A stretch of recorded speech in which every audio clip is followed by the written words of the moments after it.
ஒரு நாள் ஃபுல்லாக நம்ம டே வந்து சூப்பராக இருக்கணும், அந்த நாள் வந்து நம்ம மனசுக்கு பிடிச்ச நாளாக இருக்கணும் அப்படின்னு நாம் நினச்சா நாம் ஃபஸ்ட்டு பண்ண வேண்டிய அந்த முக்கியமான காரியம் என்னன்னா, நாம் வந்து சோம்பேறித்தனம் இல்லாமல் ரொம்ப ஆக்டிவாக இருக்கணும்.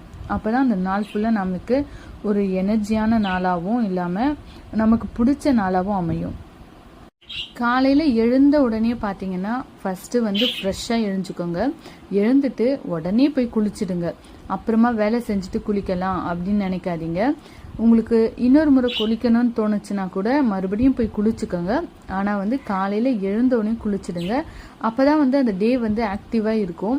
ஏன் நான் அப்படி சொல்கிறேன்னா, நம்மளுக்கு வந்து முன்னாடி நாள் வந்து நிறைய கெட்ட விஷயங்கள் கூட நடந்திருக்கும். நாம் குளிக்கிறதன் மூலம் வந்து நம்ம உடம்பு சுத்தமாகறதை விட அந்த கெட்டதெல்லாம் விலகிடும். குளிச்சுட்டு உங்களுக்கு பிடிச்ச கடவுளை வணங்குங்க. பாய்.